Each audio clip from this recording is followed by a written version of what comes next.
The mahogany doors of Harrison International's boardroom felt heavier than usual as I pushed them open that morning. 24 pairs of eyes turned to me, none friendly, all waiting. My Uncle Marcus's smirk told me everything I needed to know. This wasn't a regular quarterly meeting. I'm Alexander Harrison, and until exactly 9:47 a.m. that Thursday morning, I was the Chief Strategy Officer of Harrison International, a company my grandfather built from nothing into a $12 billion energy infrastructure giant. More importantly, I was the one who had spent the last 3 years building our Middle Eastern partnerships, particularly the landmark $2 billion Saudi development deal that would transform the company's future.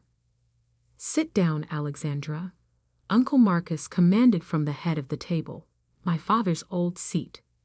He'd claimed it after Dad's heart attack last year, along with the CEO position that should have been mine. "We have serious matters to discuss." I took my usual seat, calm despite the tension crackling through the air. My hand instinctively touched the small silver pendant at my neck, a gift from my father, and unknown to everyone else in the room, a high-fidelity recording device. I'd started wearing it to meetings 6 months ago, when I first noticed documents disappearing from my office and private conversations mysteriously reaching our competitors. "The board has convened this emergency session," Marcus continued, shuffling papers importantly, "to address grave concerns about the company's strategic direction, specifically regarding our Middle Eastern expansion." My heart rate picked up, but I kept my face neutral. I'd expected this, planned for it even. The Saudi deal was too big, too transformative for Marcus to let me complete it. Success would have cemented my position as the natural heir to Harrison International. "Our review indicates gross mismanagement of the Saudi negotiations," he declared, his voice dripping with fake concern. "Unauthorized promises, misrepresented capabilities, and frankly, amateur handling of delicate cultural sensitivities." The lies rolled off his tongue smoothly. He'd clearly been practicing. Around the table, board members nodded gravely. Most were Marcus's golf buddies or business school classmates, installed over the years through careful maneuvering. "That's absolutely false," I stated calmly, pulling out my tablet. "I can show you the detailed negotiation records." "No need," Marcus cut me off. "We've seen enough. Prince Abdullah's office has already expressed serious reservations about continuing our partnership." Now that was interesting. I'd spoken with Adil, Prince Abdullah's chief advisor, just yesterday. There had been no reservations, only excitement about next week's contract signing. "Harrison International requires leadership that understands the complexities of global business," Marcus continued. "Not someone promoting their personal agenda over company interests." I almost laughed at the irony. Marcus, who'd never worked a day outside Connecticut, lecturing me about global business. I'd spent 5 years in our Dubai office, learned Arabic, built relationships across the region while he played politics in Hartford. Therefore, he straightened his tie with satisfaction. "The board has unanimously voted to terminate your employment, effective immediately." The room fell silent. This was his moment of triumph, orchestrated down to the last detail. Security waiting outside, my office already being packed up, probably a press release drafted announcing my resignation to pursue other opportunities. I stood slowly, gathering my things with deliberate calm. "I assume you've informed Prince Abdullah's team of this change in leadership." A flicker of uncertainty crossed Marcus's face. "That's no longer your concern." "Of course," I smiled, thinking of the WhatsApp message I'd sent to Adil this morning, warning him to watch the live stream of this meeting through the security camera feed I'd given him access to. "I'll have my office cleared by noon." Security will escort you out now, Marcus said sharply. We can't risk you accessing sensitive information. As two guards appeared at the door, I turned to face the board one last time. Just remember, Uncle Marcus, in business, as in family, trust is everything. Once broken, it's almost impossible to rebuild. He waved his hand dismissively. Save the lectures, Alexandra. You're done here. I let the guards lead me out, past shocked employees, and through the marble lobby of the building my grandfather had built. My phone was already buzzing with messages, but I ignored them all except one, a single line from Until. We saw everything. Call me. In my car, I finally allowed myself a small smile as I reached for the silver pendant. The recording would be useful, but it wasn't my real insurance policy. No. Marcus had done exactly what I expected, exactly what I needed him to do. He just didn't know it yet. I drove to my apartment in the city, a space that had seen little use given my usual 80-hour work weeks. The modern furnishings and floor-to-ceiling windows offered a perfect view of Harrison Tower, where Marcus was undoubtedly celebrating his victory. Opening my laptop, I connected to a secure server and began downloading files. Thousands of documents, emails, and recordings I'd been carefully collecting over the past 6 months. Every questionable deal, every manipulated report, every secret board meeting where Marcus and his allies had plotted against my father's vision for the company. My phone rang.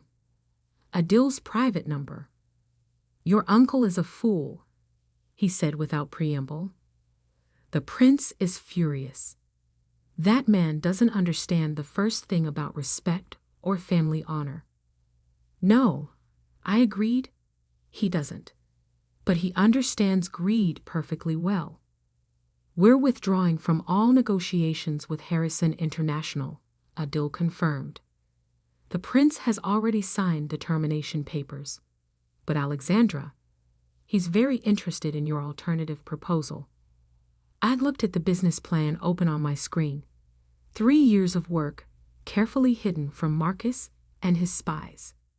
A new company, built on my expertise and connections, designed to do everything Harrison International could have done better, cleaner, more ethically. Tell His Highness I'll be in Riyadh next week, I said. And Adil, make sure Marcus knows exactly why the deal fell apart. After hanging up, I spent the next few hours organizing the evidence I'd gathered. The recordings would prove useful eventually, but not yet. First, I'd let Marcus deal with the chaos of losing the Saudi contract. Let him face the board's questions, the shareholders' anger, the media's speculation. My father had always told me, in our business, patience is more powerful than any weapon. He'd built Harrison International on that principle, taking time to develop relationships, earn trust, create real value. Marcus thought he'd won by forcing me out.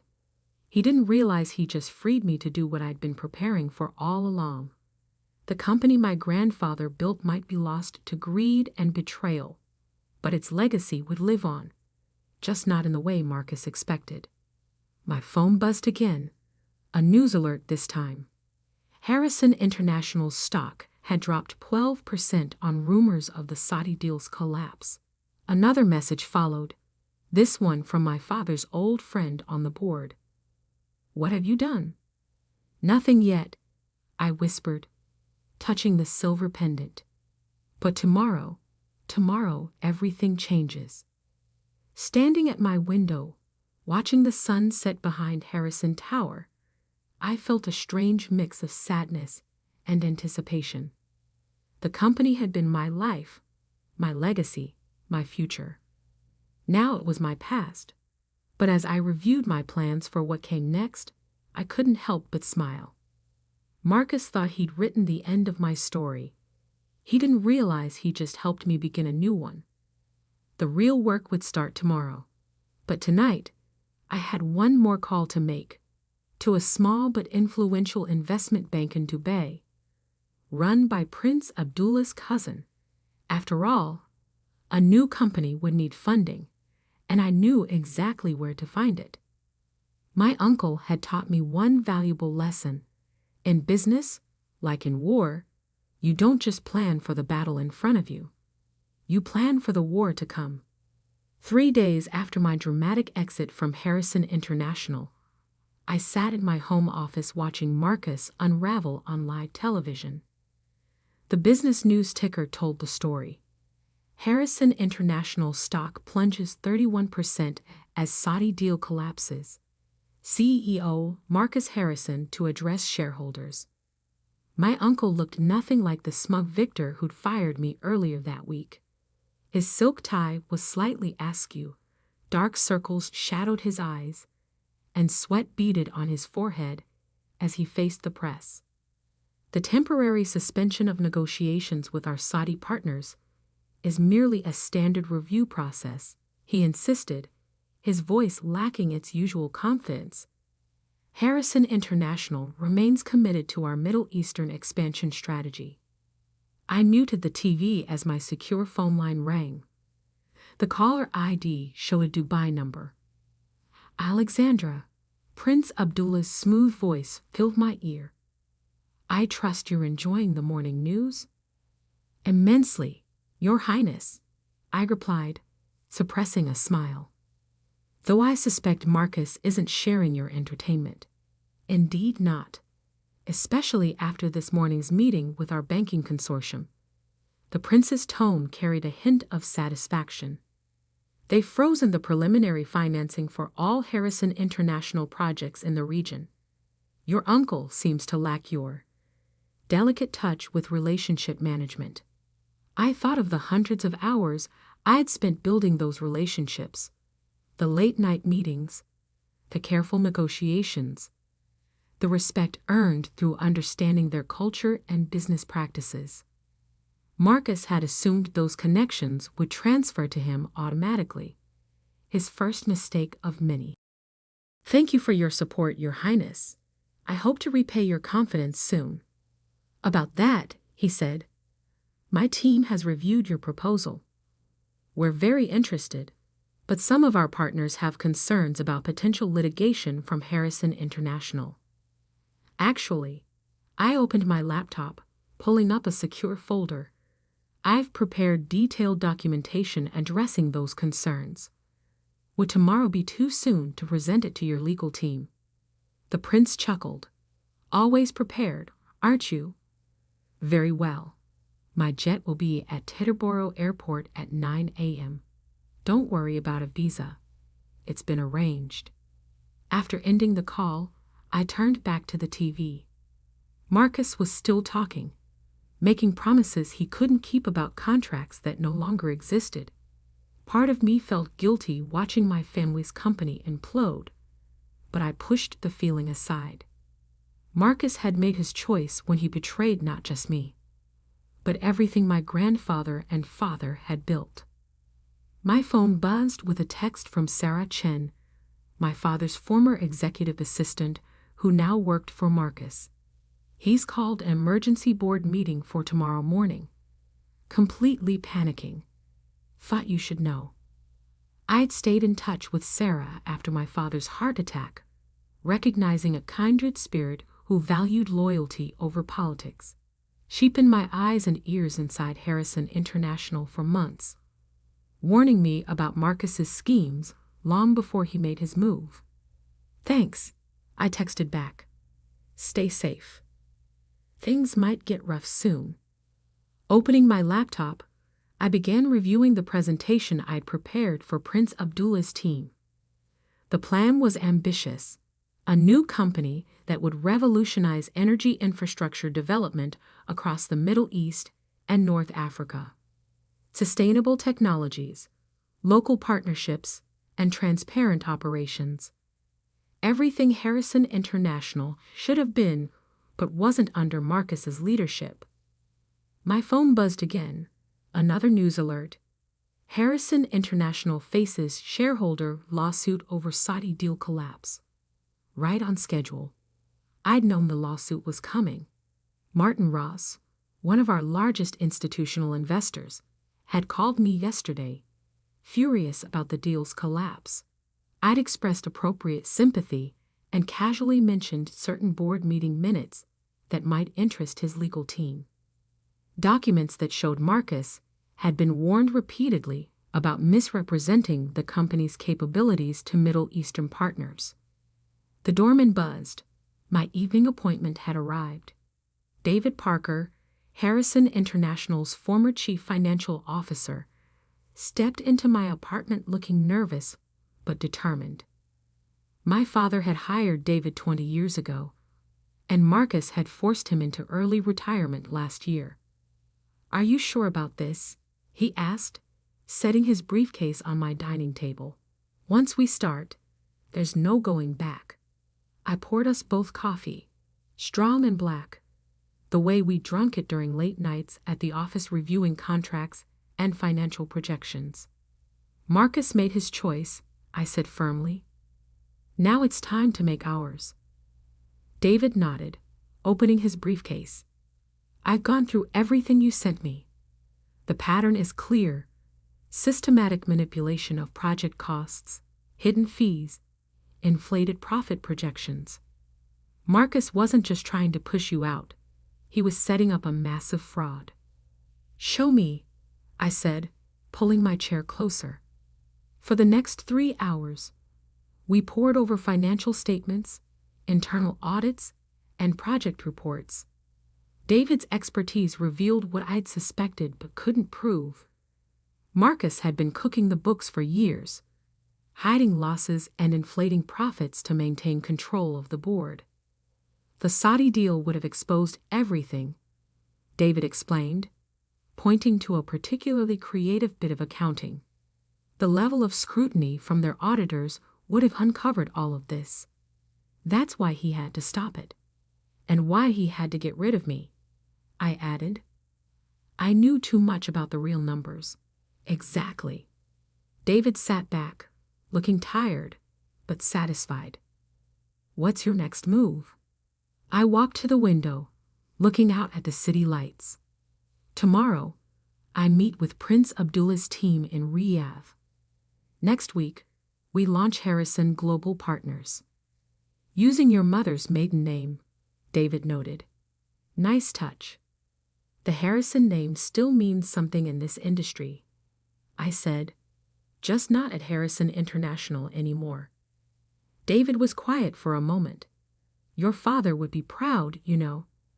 Not just of the business plan, but of how you've handled all this. Taking the high road, building something new instead of just seeking revenge." I thought of my father, remembering our last conversation before his heart attack.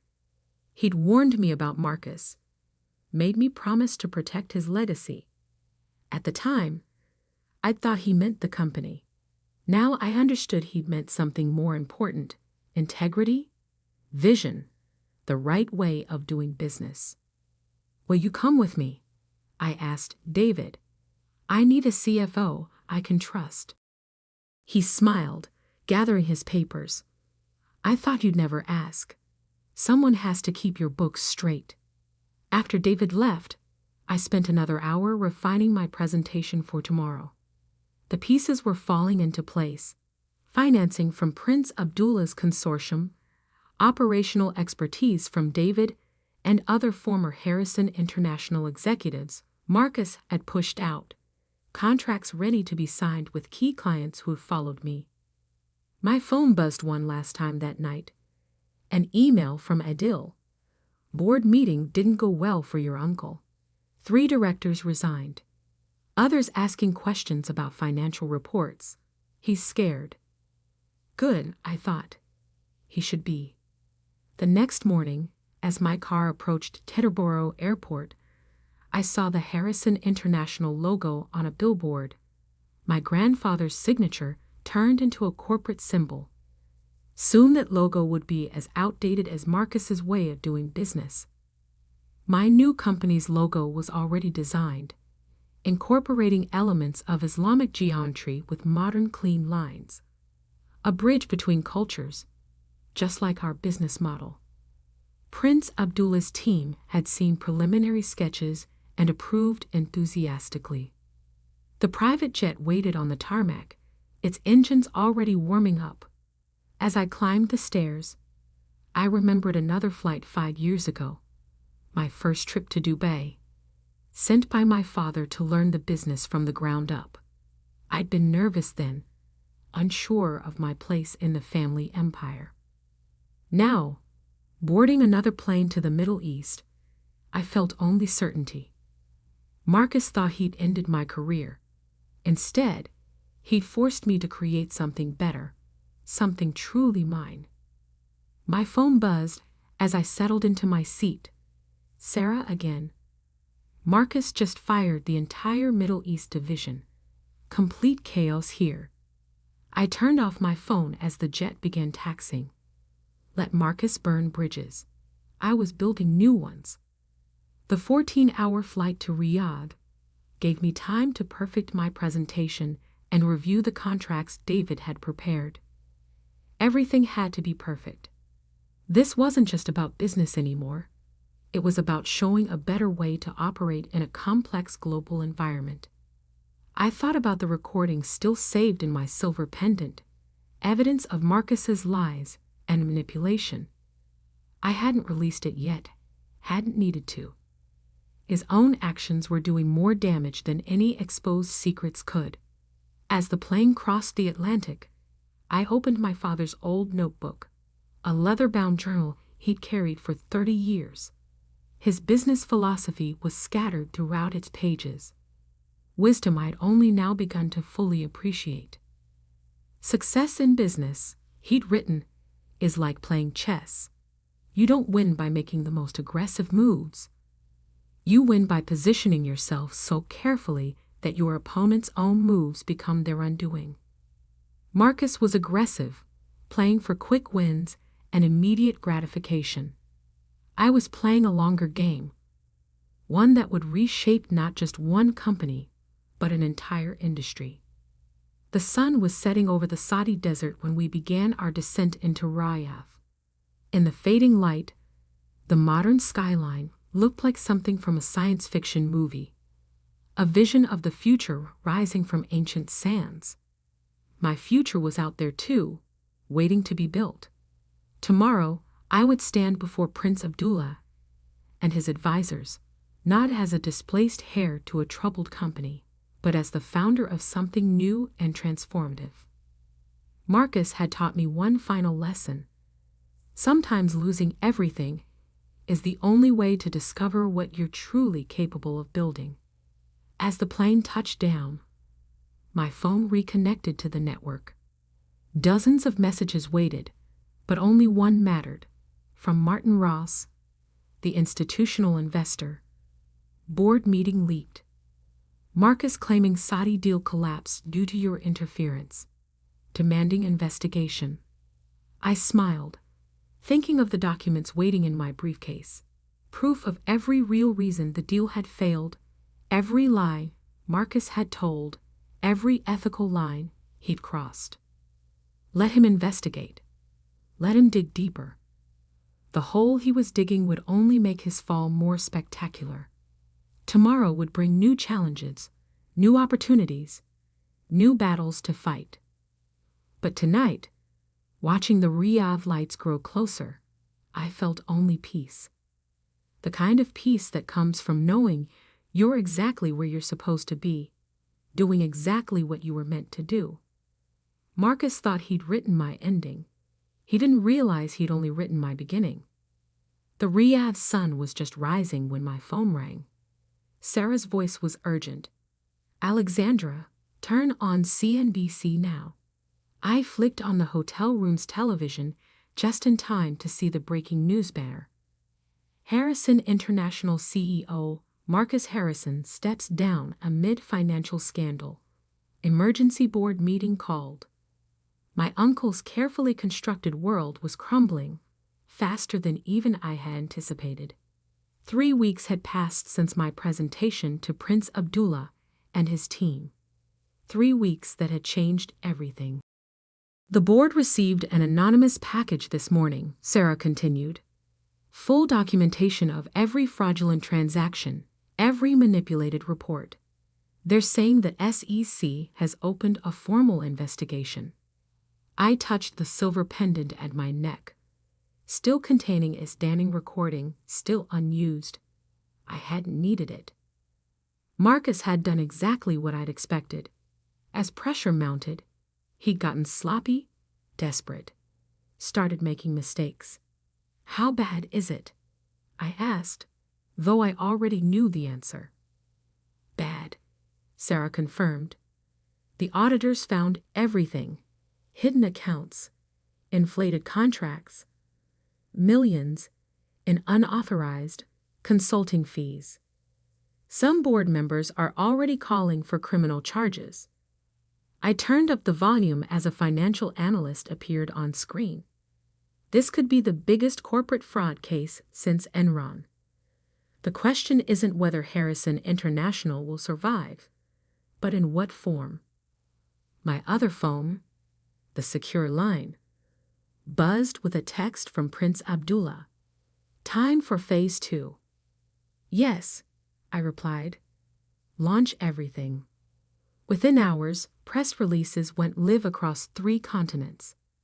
Harrison Global Partners, my new company, announced major infrastructure contracts with Saudi Arabia, the UAE, and Qatar, totaling over $5 billion in projects. The same projects Harrison International had lost, now restructured and improved. But we weren't just taking their contracts. We were taking their best people too. David Parker, now my CFO, had spent weeks quietly recruiting key executives and project managers from Harrison International. People who'd been marginalized under Marcus's leadership, who believed in my father's vision of ethical, sustainable business practices. Alexandra, my assistant, knocked on the hotel room door. Prince Abdullah's car is here. The drive through Riyadh's bustling financial district felt surreal.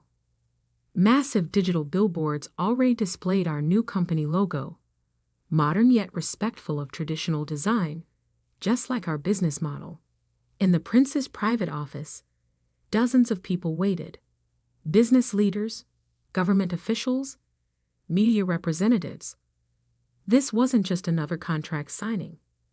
This was a statement about the future of international business in the region. My friends, Prince Abdullah began, standing to address the room. Today we witness not just the birth of a new company, but a new way of doing business. Harrison Global Partners represents everything we value. Respect for tradition while embracing innovation, profit with purpose, partnerships built on trust. I caught my reflection in the window as I walked to the podium. Power suit perfectly pressed, mother's pearls at my neck beside the silver pendant, father's journal in my briefcase. 3 generations of Harrison business wisdom, reimagined for a new era. Thank you, Your Highness, I began. When my grandfather founded Harrison International 50 years ago, he believed business could be both profitable and principled. That vision got lost somewhere along the way, but it wasn't destroyed. It was just waiting for the right moment to be reborn. As I outlined our plans, renewable energy infrastructure, local workforce development, transparent governance, I saw heads nodding, faces lighting up with recognition. This was what they'd wanted all along, not just projects and profits, but true partnership. My phone buzzed discreetly. Another message from Sarah. Marcus just tried to delete the server backups. It stopped him. He's barricaded in his office with security outside. I pushed the image aside, focusing on the contracts being passed around the table. Signature after signature, handshake after handshake. Years of relationship building paying off in ways Marcus had never understood. Back in my hotel suite that evening, I finally allowed myself to watch the full coverage of Harrison International's implosion. The stock had been halted after falling 60%. Board members were resigning hourly. Class action lawsuits were being filed. David called just before midnight. "You need to see this email. Marcus tried to transfer $50 million to a Cayman Islands account this afternoon. Treasury caught it. Forward it to the SEC," I instructed. "And David? Make sure our first quarter numbers are perfect. We're going to be under a microscope after this." "Already done," he assured me. "By the way, the talent acquisition team says we've received over 300 resumes from Harrison International employees since this morning." I wasn't surprised. Good people want to work for good companies. Marcus had forgotten that basic truth. The next morning brought an unexpected call from my father's hospital room in Connecticut. "I saw the news," he said, his voice stronger than it had been in months. "Both sets of news." "Dad," "You did exactly right." He cut me off. The company needed this wake-up call. Marcus needed to be stopped. "I didn't want it to end this way," I admitted. "No, but you were prepared for it. That's what makes you a better leader than your uncle ever was." He paused. "I'm transferring my Harrison International shares to your new company's employee ownership trust." I sat down, stunned. Those shares, nearly 15% of the company, were worth hundreds of millions, even at the currently depressed price. "The workers shouldn't suffer for Marcus's crimes," Dad continued. "This way, they have a choice: stay with what's left of Harrison International or join something new, something better." Tears pricked my eyes. "Thank you, Dad." "Don't thank me. Just build something worthy of the trust people are placing in you." Over the next week, events moved at lightning speed. Marcus was arrested trying to board a private plane to Venezuela. The SEC appointed an independent monitor to oversee Harrison International. Our new headquarters in Dubai neared completion. Then came the morning I'd been both anticipating and dreading. 1 month to the day after Marcus had fired me, I stood in the lobby of Harrison Tower. Not as an employee, but as a competitor, a creator, a leader in my own right. The security guards, the same ones who had escorted me out, nodded respectfully as I passed. News travels fast in corporate circles. Success commands its own kind of authority. The boardroom looked exactly the same. Mahogany doors, leather chairs, my grandfather's portrait on the wall. But the people were different. Independent directors now, appointed by the shareholders' committee. No more country club cronies. "Thank you for coming, Ms. Harrison," the new board chairman began. "We've asked you here to discuss a possible merger between Harrison International and Harrison Global Partners." I opened my father's journal, drawing strength from his wisdom. "I appreciate the offer, but no. Harrison International needs to clean house, rebuild trust, find its own way forward. Meanwhile, we're creating something new, something that never could have existed within the old structure. Even if we offered you the CEO position?" I smiled, thinking of my office in Dubai, overlooking the future. I already have a company to run. Later that day, I visited my father in the hospital. His room was filled with flowers, not from family or social climbers, but from employees, clients, and partners who remembered how he'd run the company. "You saw the board?" he asked. I nodded. "They wanted a merger." I declined. "Good." He pointed to the small table beside his bed. "That came for you this morning." A simple envelope lay there, addressed to me in my grandfather's distinctive handwriting. Inside was a single sheet of paper, dated just before his death. My dearest Alexandra, if you're reading this, then everything I feared about Marcus has come to pass, and everything I hoped for in you has proven true. Power corrupts, but purpose sustains. Never forget the difference. Your loving grandfather, William Harrison. I folded the letter carefully, tucking it into the journal beside my father's bed. The Saudi contracts begin next month, I told him. We're revolutionizing how infrastructure projects are developed in the region. Sustainable technology, local partnerships, complete transparency. Everything the company should have been, he nodded. Everything it will be, I corrected, just with a different name and a better foundation.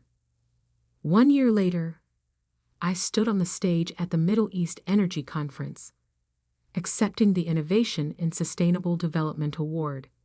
Harrison Global Partners had exceeded every projection, not just in profits, but in positive impact.